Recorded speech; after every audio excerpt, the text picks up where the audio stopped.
Okay, so we came in here and we started about 8 or 9 minutes late. So we are on just a few minutes behind, but I'm going to try to get us back on track for 2:30. But before that, I am going to talk to you about the last 10 years of the conference. So usually at the beginning of the Collaborative Journalism Summit, I give a state of collaboration.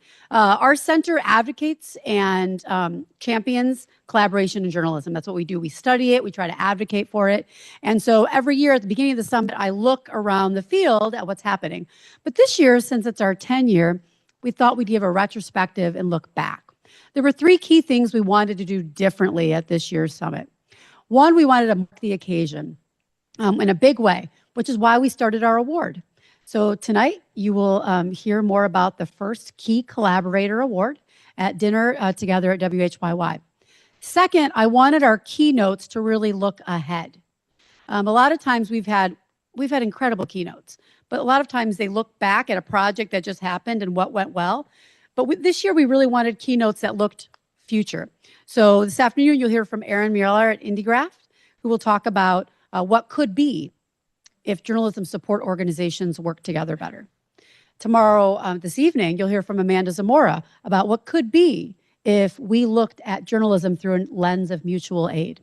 And tomorrow, you'll hear from Frazier Nelson, who will talk about what could be if we were able to raise money collaboratively and sustain ourselves as collaboratives.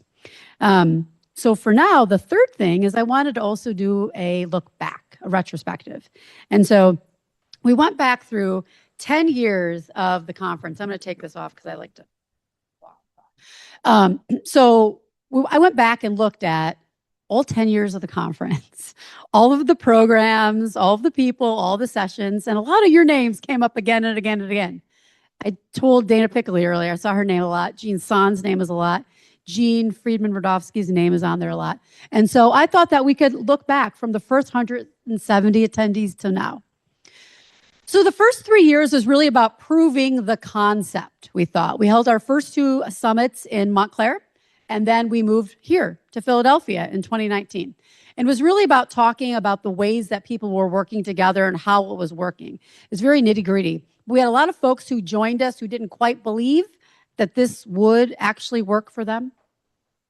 And this is a quote that something I said at the very beginning of that event in 2017, that working together in the public interest could achieve greater results than working alone in our own interest. Because that's really what collaboration has always been about from the beginning, is centering the needs of your communities and your audience, and then using collaboration if it's needed as a tool to get there, which a lot of journalists, as Amley's example a couple minutes ago, instinctively don't want to do. So in 2017, we talked about the Panama Papers, which we're going to talk about in a second. Remember Election Land?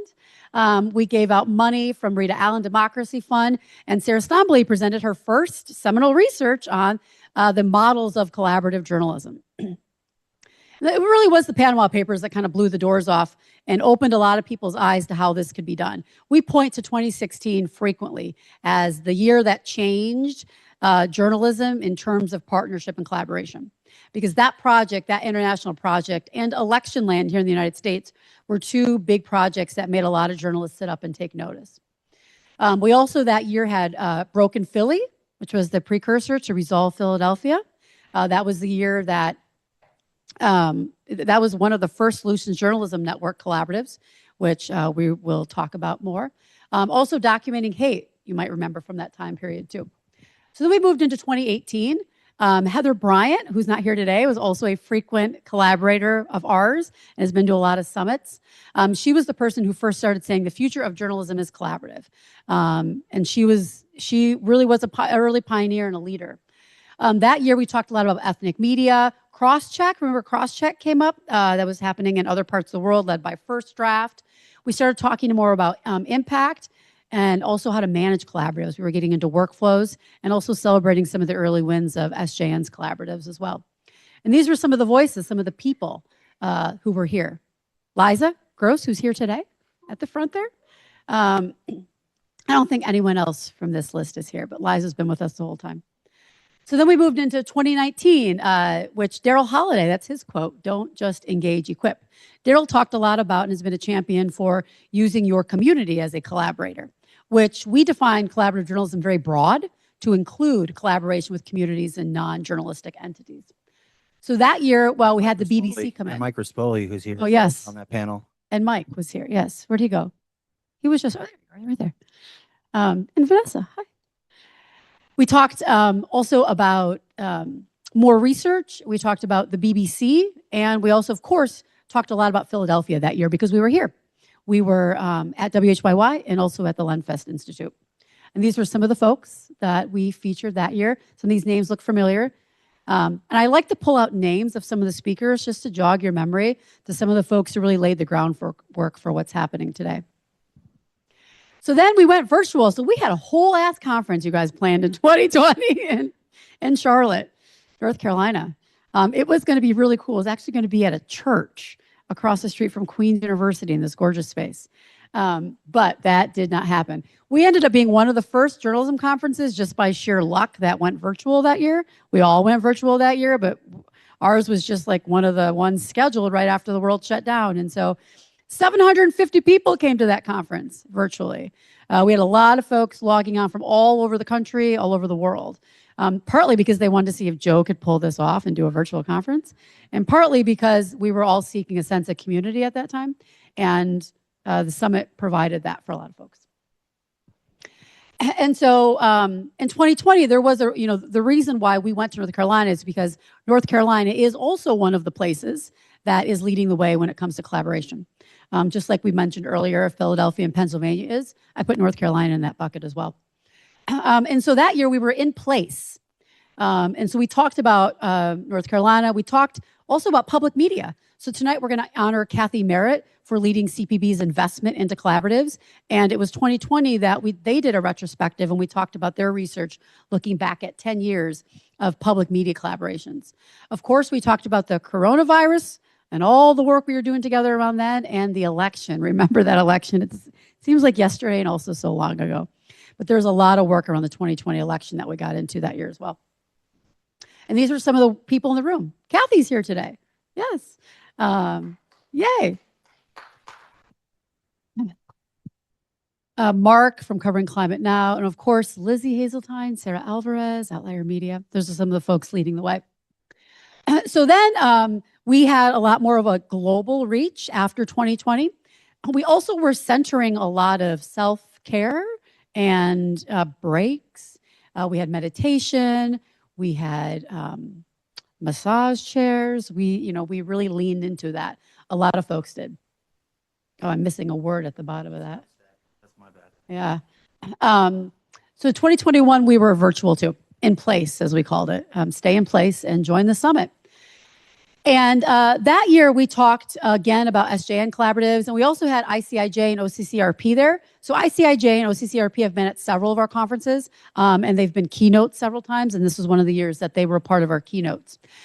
We also talked about bilingual collaborations and about a very large collaboration that a lot of folks don't know about, including NNPA, NAHPA, and AAN. And these are some of the folks leading the way. Mitra, Khalida, Laura Frank, Rob Collins. They've also been to a lot of summits, although they're not here this year. Then 2022, we were starting to really get into governance, policy, scaffolding. Scaffolding is a word from Elizabeth Hanson Shapiro and Carrie Porter's research for Solutions Journalism Network on examining what worked and what didn't when you were building a collaborative. And they talked about the scaffolding that the framework of collaboration could provide. This was the year that Marina Walker Guevara from the Pulitzer Center gave our keynote, a beautiful keynote. I think to this day, one of the best. No pressure, anyone who's speaking this year. But Marina gave really one of the best keynotes we've ever had at the Collaborative Journalism Summit. And if you Google her name, she published that on the Pulitzer Center's website. You can find it, and it's on our website too. Because she has been involved in some of the best and most impactful collaborations in the world. We were in Chicago that year, which was great. We were at Columbia, and we talked quite a bit about a lot of the work happening in Chicago with Solving for Chicago, which was a LMA, SJN effort. We talked about the CIMA, which is one of the most interesting and impactful independent media collaborations in the United States. We talked again about translation and collaborations. And we talked also about that report I mentioned, the scaffolding report, which you can find on our website too. And these were some of the people leading the way that year. We also got into more framework. So Heather Bryant, over the course of a couple of years around these summits, led several working groups around policy for collaboration, around governance structures for collaboration, and around some tools for collaboration. So then we were in DC. If you were with us in DC that year, that was a great space. That conference was on the old, was it the old Crossfire sets that they have at George Washington University? It was a beautiful space. It was just as nice as this room, but it had kind of a broadcast feel. And we talked again about international journalism collaborations, and elections were coming up again that year. And I love this quote from Fergus Shiel on ICIJ. A collaboration, think of it not as a one-night stand, but a long-term relationship, which we'll talk about relationships more in a second. And these were some of the people in the room. And Jean, you are on these slides a lot. I tried to take your name off sometimes because I'm like, I can't have them every year, but Jean, you were the voices leading the way very often. Then we moved to Detroit, and we talked a lot about impact in Detroit and Denver. I was not at the Detroit one because I was having a baby that summit, if anyone remembers. I literally had the baby that Monday. But we got into talking about Outliers' work and their very deeply community-rooted collaborations planned at Detroit. Then we talked about mutual aid when we were in Denver and using North Carolina as an example. So 2024, we talked again about ICIJ's global model and outlier media, like I mentioned. We got into policy, the Every Voice, Every Vote Coalition, which Sean Mooring is here. He's talked about that a few times at our conferences. And we also talked about television as a partner, which that was the first time we did that. And Detroit was really leaned into a session about television. And these were some of the voices in the room that year. Dana, there you are. Gerard Ryle, who heads ICIJ, also spoke that year at our conference. And then in 2025, last year, we were in Denver, and we talked about mutual aid as journalism, the 100 Days of Dignity collaboration kicked off. We talked a lot about Colorado, too, because there's a lot of really great work happening in Colorado, thanks to the Colorado Media Project and CoLab and the funding that's been organized in that state as well. And these were some of the key voices in the room that year. So over 10 years, we've been in 6 cities. We have had 297 unique sessions on collaboration, and more than 2,000 people have registered to come to this conference. So, hey, that's a little bit of a look back at the summit. And so where do we go from here? We'll see. I mean, I am very curious to see what happens over the next couple of years when it comes to collaboration, which is what we're going to talk a lot about this afternoon, this evening, and then tomorrow when we're back here. I think that we're going to see a lot more work on the infrastructure side, whether that is collaboration among JSOs, collaborations among platform providers. We're already seeing a lot of collaboration among funders. We had Press Forward speak last year. It's going to be really, really interesting because partnership is not something that people doubt anymore. It's how most of us work. And now we're finally getting smarter about it. So I'm really curious to see where you all find ways to work together to help us move quicker and faster over the next couple of years because, damn, the environment is rough out there right now. So I'm glad that you're here. And let's see how far I got off. Oh, look at that, 2:31. I got us back on track. Yay. All right. I went a little fast. If you want to see any of those slides with some of the voices in the room or anything, I'm happy to share that afterward.